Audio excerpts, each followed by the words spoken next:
ladies and gentlemen, and welcome to the Amos and Andy Show.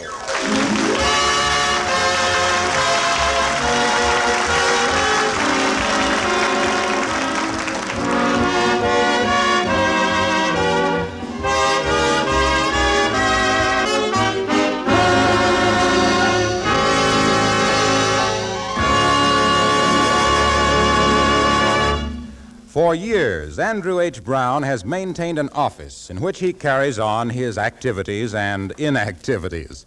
It has been the scene of many of Andy's ventures, most of which are organized and go bankrupt the same day. Andy has finally realized that the office is unnecessary, and we find him there now talking to his closest friend, Amos. Yeah, Amos, I has just about decided to give up this office. Well, I don't blame you, Andy. You ain't had no use for it since you moved in here. Oh, what you talking about? I done made good use of it. Yeah? How? Well, I shaves here, don't I? Oh, yeah, I forgot about you shaving in here. But I guess the smart thing for me to do would be to get out of here. Yeah, you know, I was just thinking, Andy, the Kingfish is going in the employment agency business. He might want this office. No, he's running that thing from the lodge hall. Oh, I see. Tell me this, how is he doing with that employment agency anyway? I don't know. He done offered me a job working in a foundry. A foundry? Yeah. Well, that's heavy work, all right. I know a fella that works in a foundry. He loads iron ingots on a truck all day. You know them long, square things made out of iron? Oh, yeah. Well, I done explained to the Kingfish that the work is too heavy for me. I ain't gonna lift none of them Ignatz things for nobody. Not Ignatz, ingots, Andy. Well, ingots. Ignatz. What's the difference? They're as heavy, ain't they? Well, you might try the job for a while, Andy. It would build you up, put you in good condition. Oh, sure. I'd be one of the huskiest men in the cemetery. I'm going over and see the Kingfish right now and tell him the deal is off. I don't want no part of it.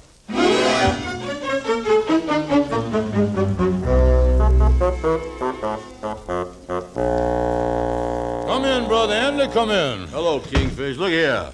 I've been thinking the thing over about that foundry job, and I done decided I don't want it. No, Andy, you was passing up a great job. No, I don't want no foundry job. Oh, think, Andy. $35 a week coming in. Why, you can build a little home with a picket fence and roses along the path to your front door. Yeah. After I lift them iron Ignatzes all day, I'd be too tired to smell them. Oh, no, I'm telling you. Wait a minute. What you want, Lightning? Excuse me, but there's a gal out here that wants to see you, Kingfish. She sure is good looking. All right, send her in, Lightning. Yeah, sir. Sit where you is, Andy. I'll get rid of her right away. Yeah, how do I look, all right? Yeah, you look all right. Right this way. There's the Kingfish over there. How do you do? What does you want? Is this the Stevens Employment Agency? Yeah. My name is Henrietta Davis. My name is Mr. Stevens. This is Mr. Brown, Miss Davis. Hello, Mr. Brown. Hello.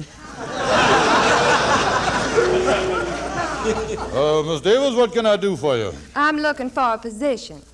Oh, a position, huh? Let me see now what I got open here.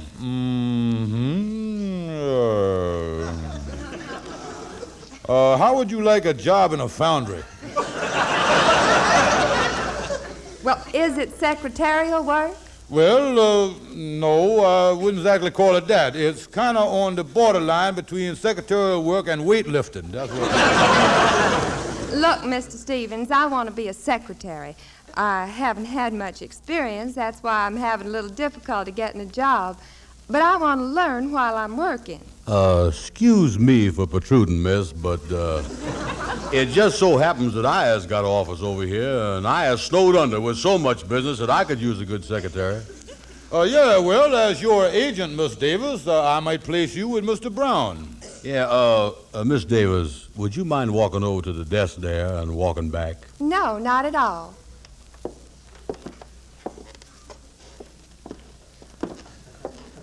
Yeah, I need a secretary, all right.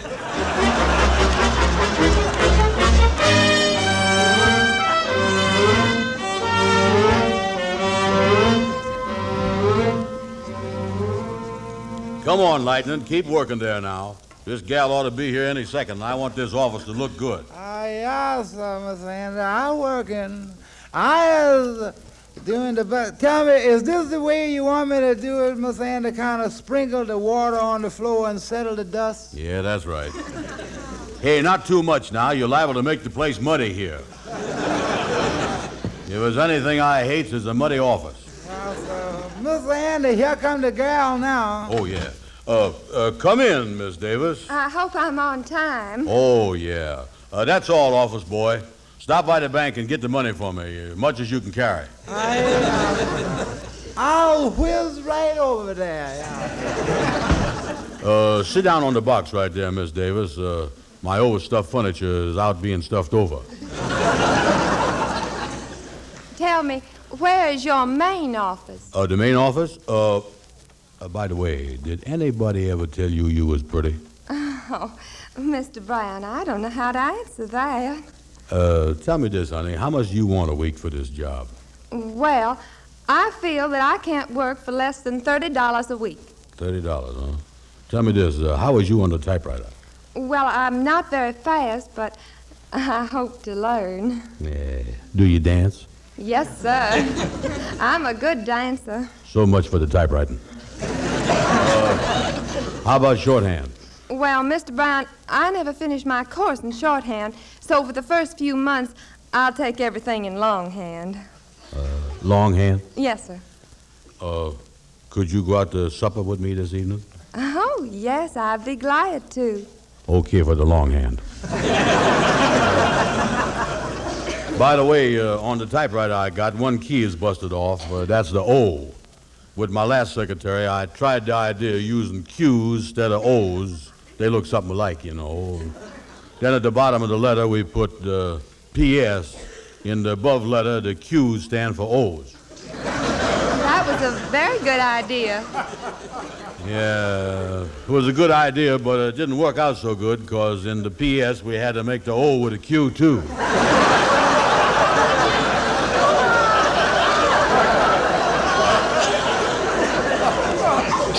Well, I wonder how we're going to get around that. Well, we'll just have to write letters without no O's in them. Tell me, Mr. Brown, when would you want me to start work? Well, you start at 2 o'clock today. I pays you $30 a week, and don't forget, we is going out to supper tonight. Oh, that'll be fine. I'll be back at 2 o'clock, Mr. Brown, and I'll plan on going out with you tonight. Goodbye. Goodbye. Boy, that is the best-looking stenographer I done ever see. No shorthand, no typewriting. Oh, well. Hello? Kingfish, this is Andy. Oh, yeah. I'm coming over to see you, Kingfish. I done hired that gal at $30 a week, and I'm going to take that Iron Ignatz foundry job so I can pay her.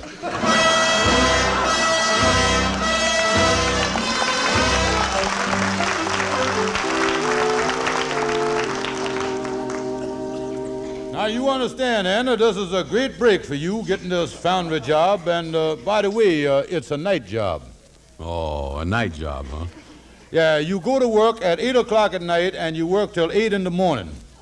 It's what is known as the double graveyard. Ain't I lucky? And like I told you, the thing pays $35 a week. Now, what I'm going to do, Andy, I'm signing a watertight contract with the girl, guaranteeing her that I'll furnish her 8 weeks' employment at $30 a week. Yeah, well, now, what about me? Well, me and you got a separate contract. You guarantees to work at the foundry for 8 weeks and to employ the girl for 8 weeks as your secretary. And you gives me $3.50 a week commission. Wait a minute here. I get 35, I pays the girl 30, and I pays you $3.50. That don't leave me much left over, do it? How about your secretary? Oh, yeah. I forgot about her.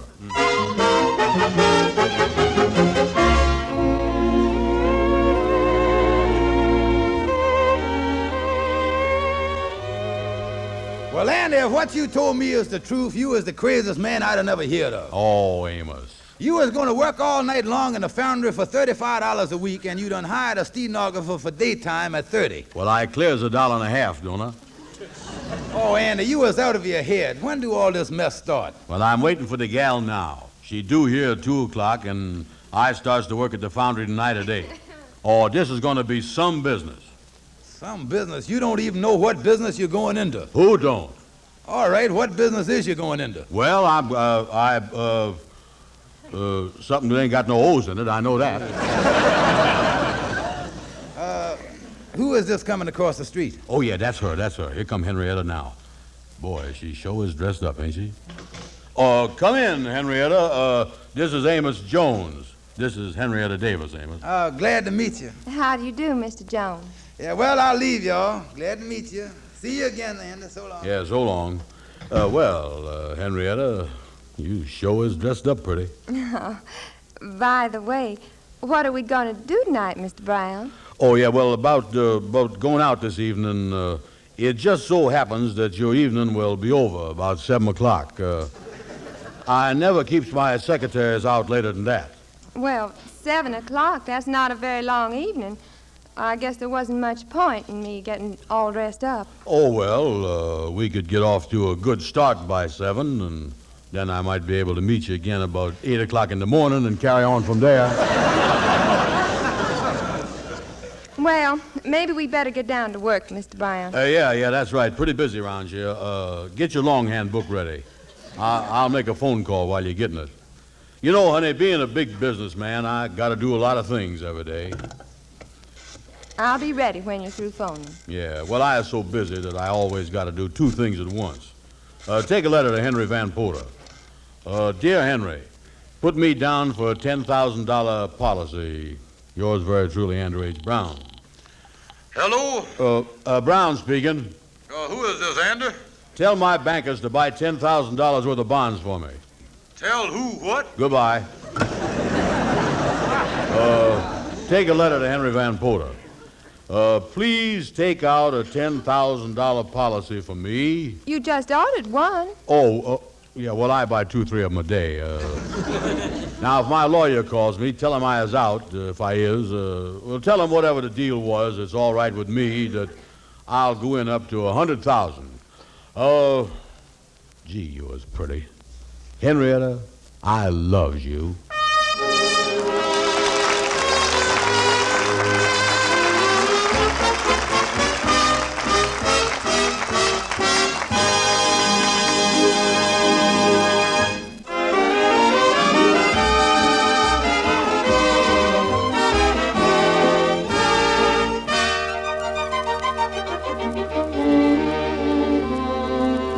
Well, our friend Andy has just finished the double graveyard shift at the foundry and has come direct to his office from the job. The time is 9 a.m.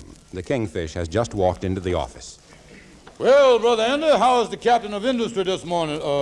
Hey, wake up, Captain.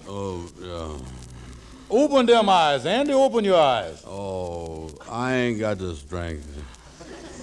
I aches all over. Oh, a little stiff, huh? Well, this is just the first night, Andy. You'll get used to it. Oh, Kingfish, I ain't never going to get used to lifting them Ignazes. I wonder why iron has got to be so heavy. Well, Andy, look at it this way. If it wasn't heavy, it wouldn't be iron. The main thing that puts in iron is heaviness. Tis, huh? Oh, yeah. You take the heaviness out of iron, and what has you got? It's a mess, ain't it? Listen, Kingfish, I can't go on with this. I was working from 8 in the evening till 8 in the morning at the foundry, and I working all day with my secretary. I got to get out of this whole mess with the secretary and the foundry and everything else. I was crazy about Henrietta, but there's a limit to what the human body can stand. Now, you wait a minute, Andy. A contract is a contract. You was tied up in this thing for 8 weeks. Oh, please, Kingfish, let me out of it. I was so tired. Sorry, Brother Andy, the time to think of that was before you signed the contract. I got you tied in a knot. Here come your secretary. Good morning, Mr. Brown. Good morning, good morning. Hello, Mr. Stevens. Howdy, Miss Davis. Just leaving. I know Mr. Brown here is anxious to get down to work right quick. Well, so long, folks, so long. Goodbye. So long. Oh, it's a beautiful morning, isn't it, Mr. Brown? That is the truth. I ain't been able to see it yet. Did your mama object to me taking you out last night? Oh, no. I got home before Mother had finished her afternoon shopping. Well, I guess we better get down to work. You said we were going to have a busy day today. Yeah. Where is we? You said you want to do some more dictating. Oh, yeah. Take a letter to Henry Van Porter. Tell him to get me a couple more of those policies. Mr. Henry Van Porter, dear Henry, in regard to the policies that you done bought for me, I want some more. Please send me some policies, whatever you got, I'll take it.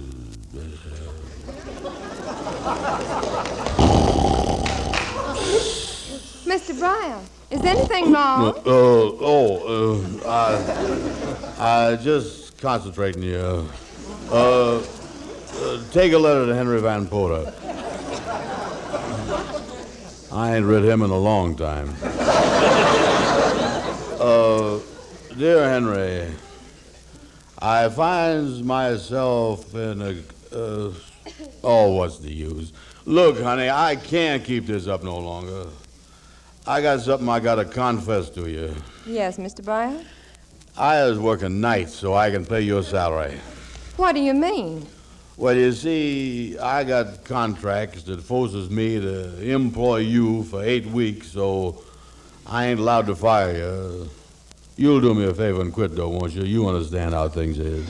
No, I won't quit.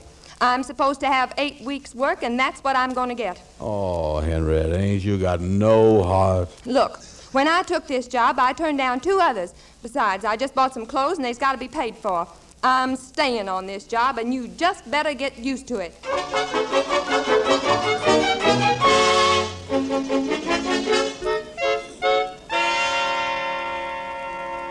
Hello, Gabby. Oh, come in, Andy. Come in. Glad to see you. Glad to see you. Yeah. Gabby, as my lawyer, has you done found out any way I can get out of that contract with the Kingfish from a legal standpoint? I've done looked over the contract from top to bottom, top to bottom. There's one loophole in the agreement. I find one important phrase is missing, one phrase missing. It does not say being of sound mind and body. Yeah, don't say that, huh? I'm going to give you some good legal advice, right now. I done looked up the law, the latest law on non-compass matters.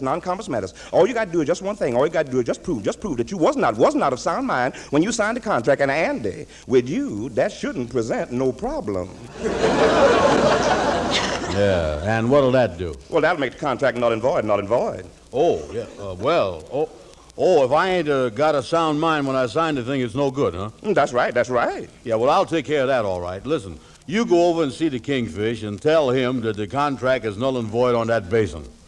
That I was not of sound mind when I signed the contract. My mind was just as bad off then as it is now. Well, that's right, Andy. You're in bad shape. You're really in bad shape. I'll go over and see the Kingfish right now. I'll run right over there. Ain't no 2 ways about it, Andy. Quickest way, surest way, the quickest and surest, easiest way out of the contract is just to prove, you got to prove that you is non-compass and not very metis.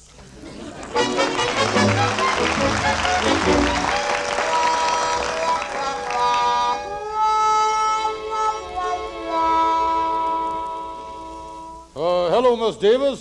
Say, what is all this silly talk I hear about Mr. Brown trying to worm out of the contract by being of unsound mind? Has you noticed anything? Several things. For one thing, the only work I've done so far is to write letters to Henry Van Porter. Write letters to Henry Van Porter, huh? Tell me this, Miss Davis. Where is Mr. Brown now? He's in the back office. He claims he's running a grocery store. What? A grocery store? Say, Andy. Oh, how you do, sir? How you do? As you've been waiting on, could I interest you in some nice asparagus today? Say, look, Andy, I know what you're trying to pull here. You're trying to get out of the contract by acting like you was out of your head, but I'm going to tell you right now that ain't going to work. Look out, my good man. You're stepping on the tomatoes there. Get away, get away. Now, wait a minute, Sheriff. Don't give me that stuff. You ain't fooling me with this thing. Now, I'm going to tell you something. I has done been to a lawyer myself. I went to a lawyer, too, and I done found out that it's up to you to prove that you ain't of sound mind. Now, I tell you what I'm going to do. I is going to take you down to what they call a psychiatrist right now, and he'll decide whether you is of sound mind or not. Now, come on, get on your hat and coat. With pleasure, my friend, with pleasure. I think I'll carry a sack of these potatoes with me.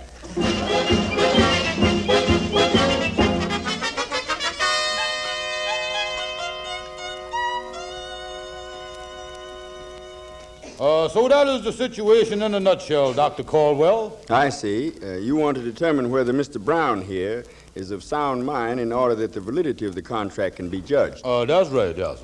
Doc, could I interest you in a dozen eggs? Now, you see, Doc, that's the stuff he's been pulling on me all the time, and I know he's faking. Now, look here, Doctor. Here is the contract in question right here. Now, I admits that it don't say nothing about sound mind and body, but I done made up for that by having plenty of them ipso factos and habeas capuses all in there. Oh, I'm telling you, Doc, I got this contract loaded down with all them Latin words. Yes. Well, if you gentlemen will just step into the examination room, we'll look into the whole matter.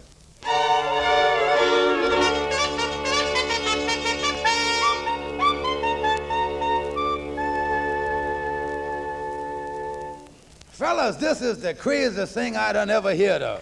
Oh, I tell you, Amos, Andy here is trying to pull a fast one on me. Look, he talking sensible now, ain't he? Yeah, well, I is all better now. But at the time of signing the contract and up till yesterday, I was in bad shape, you know what? Yeah, well, what did the doctor say? We went in the examination room with the doctor. We give the doctor the contract and told him the circumstances, and he done made an examination. And he gonna give us a written report today. Yeah, and me and the Kingfish has done agreed to go by what the doctor say. Right. Now, if a party to a contract ain't got a sound mind, the contract is null and void. And besides that, it ain't no good.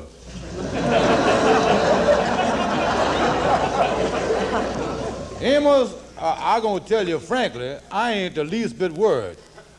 Just cause Andy make a contract to break his back in some foundry, that ain't no skin off of my nose. I ain't gonna worry about that. Well, you know, if a day passed and you two fellas Wait a minute. Come in, Lightning, come in. Here is the report that the doctor give me for y'all here, too. Yeah, give me that thing. I'll read it. Get away. You can read it after me. After all, it means my health and everything. All right, what does it say? Say here, report on the examination of Andrew H. Brown. After analyzing all factors concerned in the examination and observation of the patient, there is no question that Andrew H. Brown is definitely of sound mind. Well, there you will. I got you there. Wait, let me finish the thing. There's some more here. Go ahead. Says here, however, a careful scrutiny of the contract involved reveals that Mr. George Kingfish Stevens, the person who drew up this so-called contract and composed the phrases contained therein, is unquestionably not of sound mind.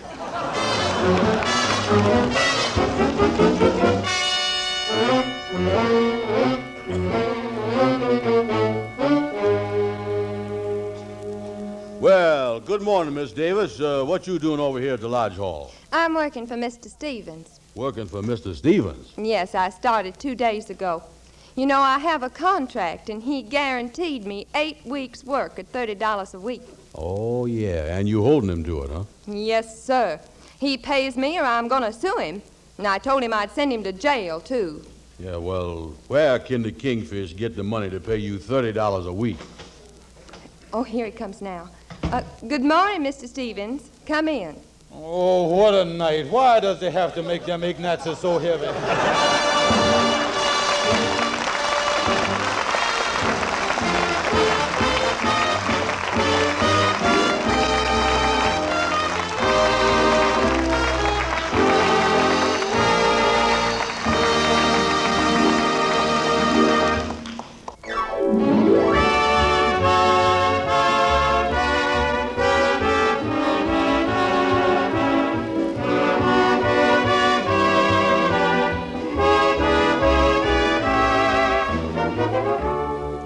Be sure to be with us again next Friday night at this same time for another great half hour of entertainment when we will again present the Amos and Andy Show.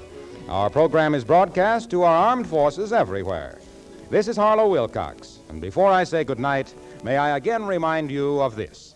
The used fats you're saving up, well, it's swell that you are saving them, but remember, they won't do anybody a speck of good as long as you keep them in your refrigerator. Turn them in as soon as you have a can that's full. Not in a glass container, please. Any tin can will do. You will be paid in cash and receive 2 red points for each pound of used fats you turn in. Thank you, and good night.